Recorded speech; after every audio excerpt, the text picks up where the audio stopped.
Monde du jeu vidéo, 1983. De sombres nuages couvrent le ciel pourtant béni au-dessus des têtes des petits génies ayant saisi l'opportunité dantesque du nouveau marché vidéoludique. Le crash est à leur porte.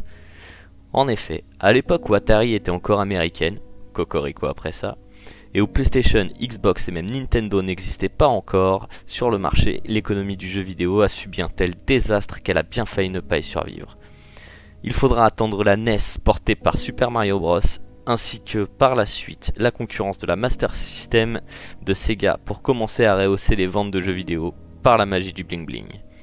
Et alors de ce qui était déjà alors la 4e génération de consoles de jeux, après que les médias se soient gargarisés de l'apocalypse économique du crash précédemment cité, les gros titres se nourrissaient désormais d'un autre apéritif qu'ils consomment, aujourd'hui encore, sans la moindre modération, la guerre.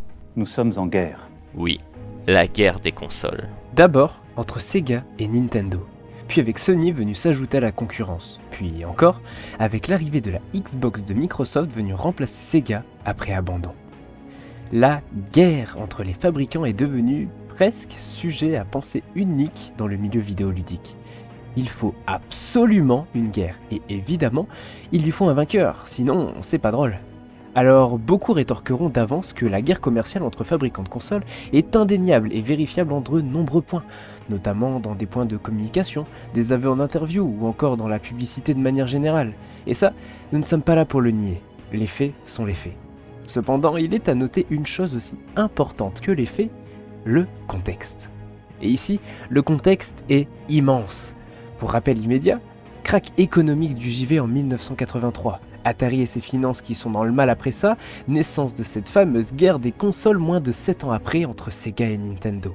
En réalité, quand on y regarde de près, il est assez aisé de voir en cette guerre une simple concurrence de fabricants se partageant le gâteau laissé par ceux qui, auparavant, en avaient le monopole.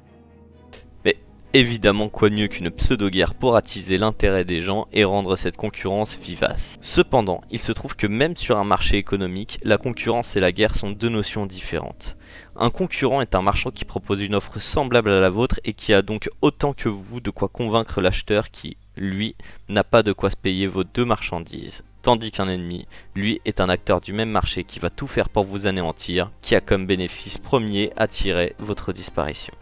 Et ici, on nous vend sans cesse que si guerre il y a eu entre Sega et Nintendo, et aujourd'hui entre Sony et Microsoft, c'est parce que dans chaque situation, si l'un des deux disparaît, cela profite à l'autre.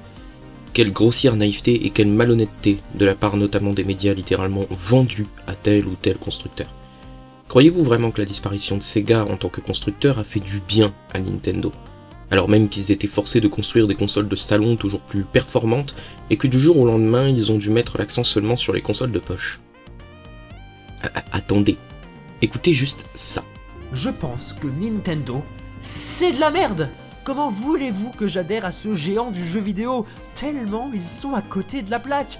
Entre les jeux vus et revus, la longue descente aux enfers que semble se taper Bayonetta, le système modèle foireux de Nintendo et puis leur communauté qui ont largement dépassé les bornes, sans compter leurs deux consoles mi-portables, mi-on n'y comprend que dalle, genre la Switch et une tablette mais sans application internet, mais t'inquiète on a mis YouTube quand même. Ça va? Ça vous plante assez l'ambiance? En effet, c'est dans son image que Nintendo a subi de plein fouet le retrait de Sega du marché des consoles. Car en concurrence avec eux, ils avaient la possibilité d'être viables économiquement en mettant en avant leur style différent et leur politique atypique. Garder les jeux sous forme de cartouches, préserver les directions artistiques d'animation plus que réalistes, mais en concurrence avec Sony et sa PlayStation ultra puissante, ultra 3D, ultra CD, c'était plus la même histoire. Et mis à part avec la GameCube, ils ont dû se résoudre par la suite à vendre essentiellement du contenu de poche. Et là, autant dire qu'aux yeux des pseudo-puristes, c'était fini. Mon Dieu, qu'une console de poche ne saurait rivaliser avec une console de salon, comprenez-vous? Comment ça la Switch fait mieux que la PS4 Fat ou que la Xbox One? Comment ça elle fait tourner The Witcher 3 easy? Chut. Et donc les médias à cette époque ont littéralement décidé que la concurrence devait continuer sur les consoles de salon, et que donc PlayStation n'avait plus comme seul concurrent Xbox. Et ça tombait bien pour rapidement se tailler une place sur le marché, les dirigeants de chez Xbox en avaient joué, parce que clairement Microsoft et sa réputation seule auraient suffi normalement à dissuader les joueurs de l'époque. Et Xbox a surpris. Xbox savait faire la même chose ou presque que PlayStation, et alors que Microsoft n'avait pas du tout l'expérience en tant que constructeur, étant essentiellement développeur de systèmes de logiciels. Et ça plaisait moyennement. Dans les médias comme dans les esprits de chez Sony, le scénario était normalement déjà écrit. On accepte Xbox comme concurrent, mais c'est le temps de lui faire la guerre, et de la gagner. Alors Sony réplique, mais pas comme un concurrent.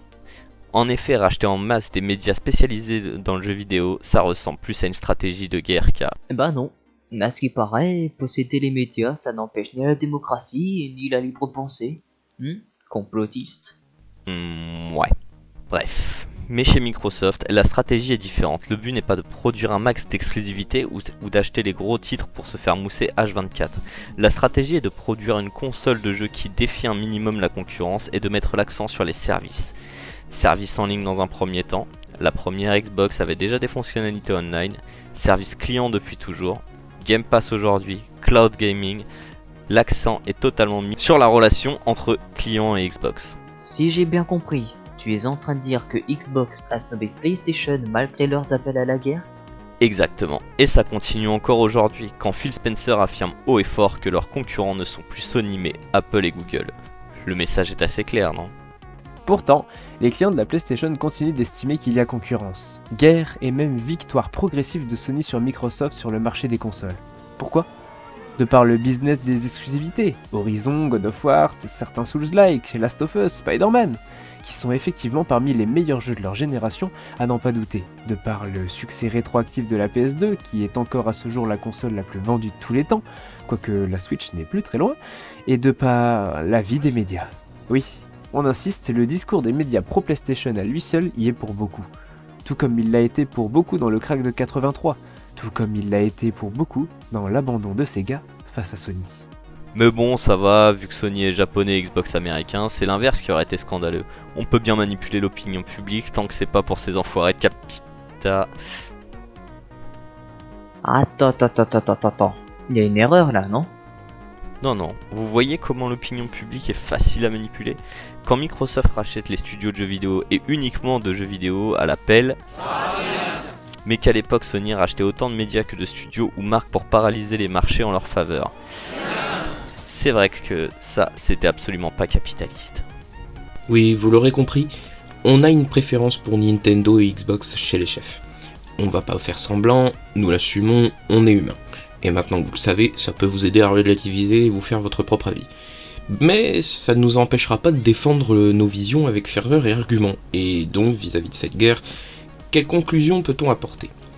En réalité, c'est assez simple. Si Sony a tout fait pour se placer en concurrent et même conquérant vainqueur du marché du JV, Microsoft puis Xbox n'ont quant à eux joué ce jeu que quelques temps, avant de partir s'installer sur un terrain plus viable et réaliste au long terme pour eux.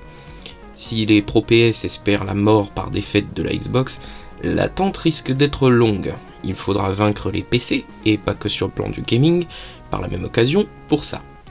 Et ceux-là sont présents sur le marché depuis aussi longtemps qu'Atari, en plus de leur avoir survécu.